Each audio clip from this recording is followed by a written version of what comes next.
তো এখন ভাই বোনেরা 12 তারিখে তো আপনারা কি করবেন? হ্যাঁ, ধানের শীষে ভোট দিবেন। যাবেনটা কখন? ভোট দিতে কয়টার সময় যাবেন? দুপুর 12টায়? ও, দুপুর 11টায়? সকাল 9টায়? তো কখন? হ্যাঁ, তাহাজ্জুদের নামাজ পড়তে উঠবেন ওই দিন। আল্লাহর কাছে রহমত চাইবেন যে যাতে সারা দেশের ধানের শীষ জয়যুক্ত হতে পারে, এই রহমত চাইবেন আল্লাহর কাছে।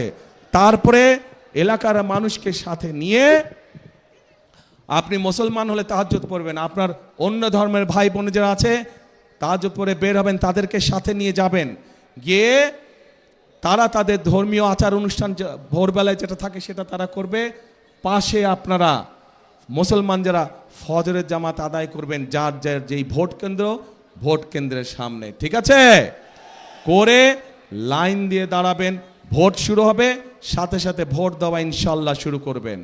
কিন্তু ভোট দিয়ে সাথে সাথে চলে আসলে চলবে না। কি করা লাগবে?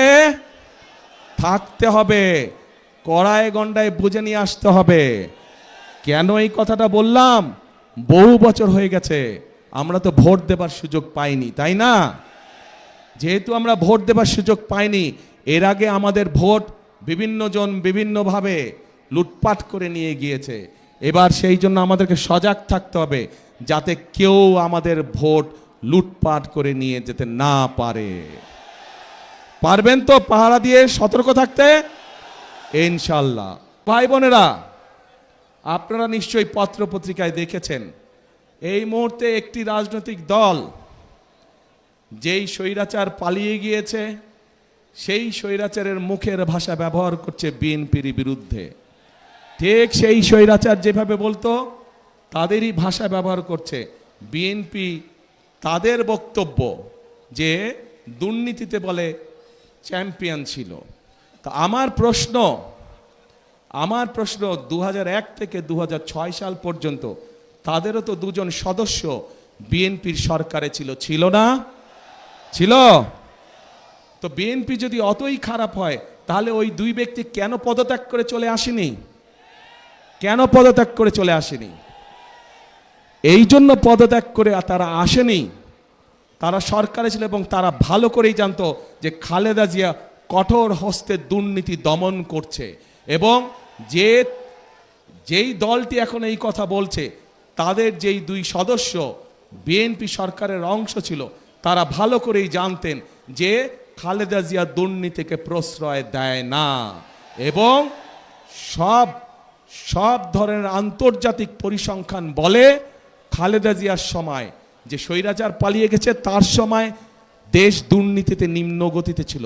এবং খালেদা জিয়া যখন 2001 সালে দেশ পরিচালনার দায়িত্ব পায় তখন ধীরে ধীরে বাংলাদেশ দুর্নীতির করাল গ্রাস থেকে বের হতে শুরু করলো।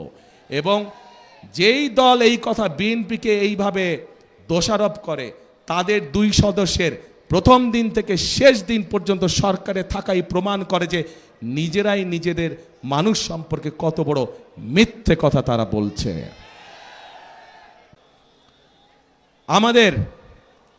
আমরা রাজনীতি করি কাদের জন্য? বাংলাদেশের মানুষের জন্য আমরা রাজনীতি করি। আজকে এই যে নির্বাচনী জনসভা, এই নির্বাচনী জনসভায় আমরা কি দেখি? অনেক দল আছে যারা এসে অন্য দল সম্পর্কে বিভিন্ন রকম কথাবার্তা বলে। শুনেছেন না আপনারা? শুনেছেন।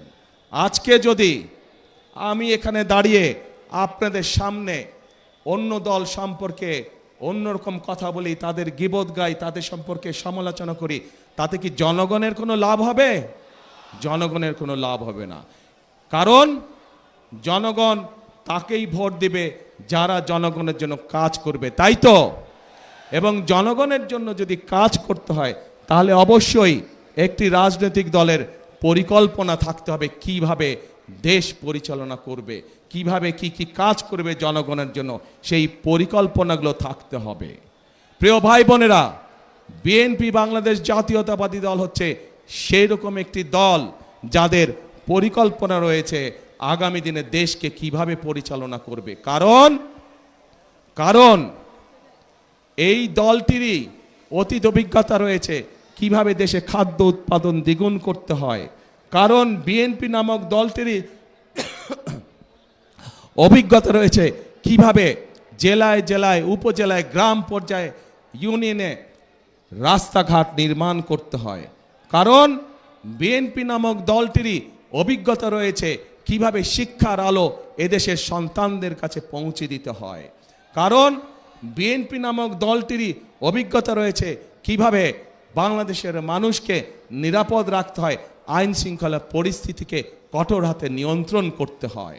কারণ বিএনপি নামক দলটিরই অভিজ্ঞতা রয়েছে কিভাবে দুর্নীতির লাগাম টেনে ধরতে হয়।